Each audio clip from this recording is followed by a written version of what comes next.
Kia ora, time for the Bachelorette New Zealand recap. I'm Mama C. Last time we were promised fallout from Erin's overheard comments, which weren't that bad, but they've got nothing else to go on, and Mark is going to take his clothes off again because he's got nothing else to offer as well. Well, tonight it's episode 11, and they're promising drama, and Mark's stripping again. The boys are learning Spanish. Flynn and Tavita come back from their date. Neither got a rose, though. They tell them the drama about Erin, which, like I said, wasn't that big a deal at all, but they're gonna milk this. Oh dear, Erin said that sometimes Jesse can be annoying and loud. Oh, I hope he can recover from this horrible thing. I mean, it's just stupidity. It's so dumb. Oh my God, it's so dumb. Anyway, Lily says the boys are about to see a naked woman, and she wants to see how mature they can be. Jesse, Logan, Tavita, George, Terrence, and Liam are to draw a naked lady, and she wants to see if anyone's going to crack under the pressure. The artist tells the boys that he wants to see the lines of the body, not necessarily details or facial features or that sort of thing, just general lines of the body. Liam says he can show a bit of diversity. There are some giggles, but that's just at their own artistic abilities or lack thereof. George is very serious, so he does a good job. Lily ends up choosing say that 5 times fast. Lily chooses Liam for one-on-one time. Lucina selects Tavita, and you're like, wait, wow, Tavita has so many dates in such a short period of time? But it ends up being really quick anyway. It was just a quick chat. He confesses he's a butt man, and he gets a rose. It was so quick. Lily and Liam chat. He lists off his checklist for what he wants in a woman, and wow, does he sound so superficial. It's all physical stuff. You know, blonde hair, blue eyes, blah, blah, blah. And you're like, it's like a shopping list.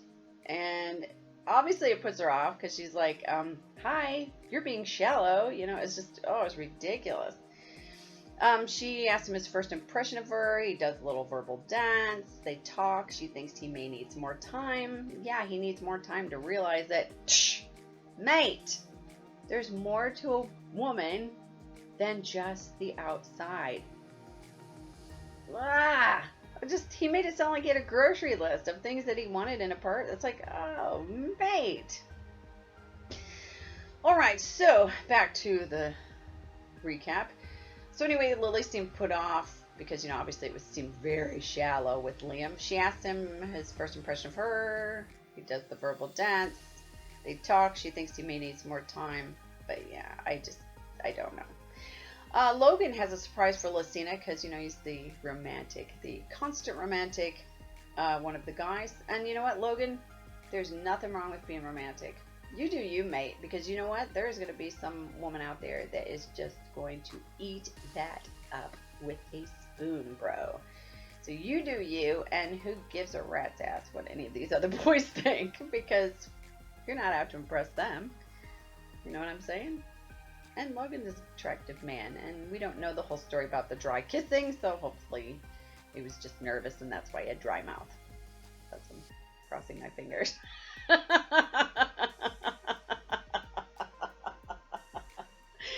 Connor is hanging out with a cat. Steve, Quinn, Erin, they chat about dates. In come the ladies. They split off into groups, and Jesse tries out his Spanish on Lucina. Very good, Jesse, very good. I'm proud of him. I think that's wonderful that he's trying to learn something because we never stop learning. I'm over 50 and I take language classes because we never stop learning. And you know, many of us don't even use even a fraction of our brain capacity. So never stop learning. All right, so Connor and Lily have a chat. We discover he lives in Christchurch. He has a rabbit named Marshmallow. He wants to travel and maybe settle down by 35 to 40. George comes in. He has to have a chat with Lily. And does Lucina ask her group if any of them would get their kid off like the model? And of course, Mark takes his clothes off, as promised, guaranteeing his time on television, and any last bit of respect I had for him is completely gone at this point. And then Lucina just killed me with how she was behaving around naked Mark. Okay, let's think of it this way. Now, if we turn this around and it was a bachelor asking a group of women to do this, how would that be perceived? Hmm? Seriously, how would that be perceived? Is this any better than that? I mean, it's not a good look. And when are we going to wake up to this kind of behavior? Are we just going to keep perpetuating this sort of thing? I mean, attraction is one thing and thinking someone's attractive is another. But what the whole thing with Mark, what he like with the constant taking his clothes off, it's like he's obviously an exhibitionist, and he wants the television time. And obviously someone's encouraging to do this. It's just, I think it's really irresponsible if we look at it that way, because if this was switched around and it was a bachelor asking women to do it, how would we feel then? You know what I mean? It's just something to think about. Because we're just going to keep going backward in time, folks. We're not going to keep progressing forward, treating people as equals and not as sex objects and that sort of thing. Yeah. He has no real substance, and that is just so disappointing. That's just my thoughts. Yeah. And Lily, they end up chatting some more. She sees he's a bit vulnerable. She promises, though, she would not lead him on, and definitely wants to explore things with him. And there's more kissing, because she does dig Quinn. Aaron chats with Lucina. He talks how his feelings grow daily. He's trying to foster positive feelings. Lucina loves that he is open, but she worries he is in too deep already. And he does seem very, very committed. But remember, they're all stuck in this one place together. They all have to watch all these guys taking turns dating the same woman.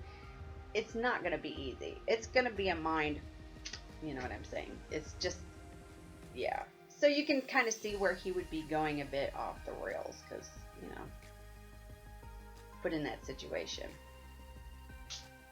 So they pash and Logan walks in as they are kissing. Oh my God. Well, he apologizes for interrupting because, you know, he's a stand-up guy. She feels a bit embarrassed. He gives her some cheeses that she loves. And he's obviously more mature than, you know, a lot of the other guys.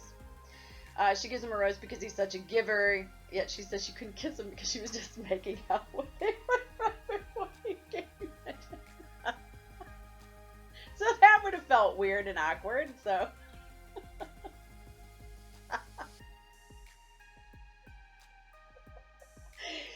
So the girls chat about what just happened, and they're cracking up, and so it was hilarious. So Lily isn't convinced though about Logan. So I don't know, but he's more mature than the other guys. Yeah. Mark confronts Aaron. Aaron corrects what was said about the whole overhearing thing. Because he's like, no, I didn't say you were loud and annoying. I said you were whiny. And that is so accurate. Because Mark is the biggest suck in there. Oh my God, he's such a suck. Logan comes in. He tells his side of the whole thing. Aaron stresses. But I mean, what he said wasn't horrible. I mean, they act like he said something really terrible. He said, sometimes Jesse can be loud and annoying. Mark is whiny, and what was it? Oh, and Logan is a one-trick pony with the romance. That's what he said. How they're trying to blow this out of proportion. Like, you know, it's not like he said anything so terrible. It's ridiculous. I mean, like I said, they've got nothing else to go on, so, oh God, it's just ridiculous.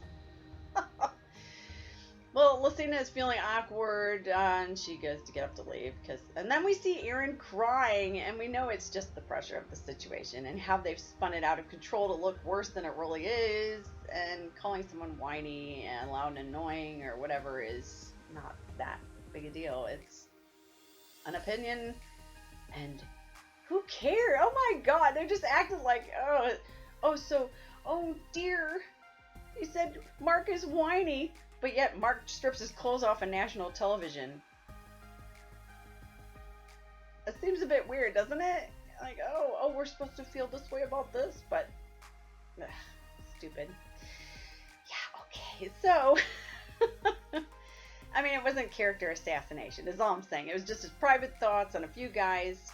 And then Aaron starts to overthink it because, he's stressing out. The guys are winding him up because, they're trying to make it seem like it's so much worse than it is. And it's just a bunch of ridiculousness. That's all it is. Oh, so then Lucina worries about Aaron's emotional stability. Aaron struggles. He went ahead and packed his bag because he's just sure he's going home now because he totally overthought this and somebody got in his head and probably just wound him up. And he starts to get really emotional. I mean, obviously this whole thing's getting to him. I mean, if you think about it, it's just cruel, really. Yeah, you put a bunch of strangers together to live and date the same person. Yeah, I mean, it's cruel when you think about it. Oh, God. And then we're reminded why Mark is the giant douchebag that he is because, they show all the clips of every time he takes his clothes off. He rips his shirt off in the very beginning and how he did the striptease and da-da-da. And it's like he just loves being naked. But when you don't have anything in your head, like brains, I guess you feel like you just got to keep throwing your schwanz out for everybody to see. Ugh, come on, mate. Obviously, he comes off as not having any kind of intelligence because that's all he's got. That's the only thing he's got on him is taking his clothes off. And mate, you might be fit, but she's a doctor. What serious conversations can you have with her? Seriously. Seriously. I'm just saying. I don't know. I would have thought that they would have found people or guys that would be more on her educational level. Because you want to be able to have conversations, actual real conversations with somebody. You know what I mean? You want to be able to, I don't know. Obviously, I don't know what I'm talking about because I don't make television. The girls sit down with Art for decision-making time. Flynn is hopeful. Tavita is pleased he got a rose, and Logan and Liam have roses as well. Now, there's only 7 roses tonight. There's 9 blokes, so 2 are going home. Rose ceremony time. Lily chooses Quinn. Lucina selects Steve. Lily goes with George. Lucina picks Mark. Lily picks Jesse. Lucina selects Aaron, and then she asks if he's okay. And obviously, the producers said, "Oh, wait to call Aaron's name because we want to get him looking like he's about ready to sob, because it's like just cruelty that they're endorsing." God, it was ridiculous. Lily has the last rose, and I'm thinking, oh, it's got to be Terrence. It's got to be. And it is. So Connor and Flynn are going home tonight. Wah, wah. Yeah. Which is too bad, but that's the way it is. They say their goodbyes. Flynn is very mature for his age, and well done on his parting words. Well done to him. He came off really well in that. Connor, he's lovely as well, and you know what? I don't think Connor's going to be single for long. He's an attractive guy. He's not silly. I think he'll be fine. Well, next time, more surprises, and the lads talk of moral issues and shutting something down. What's this about? Are they finally getting a conscience after all this time? Is Mark going to stop taking his clothes off? Probably not, but you know what? We'll find out. That comes up Sunday for the next recap of The Bachelorette, New Zealand. I'm Mama C. Have a great day wherever you are.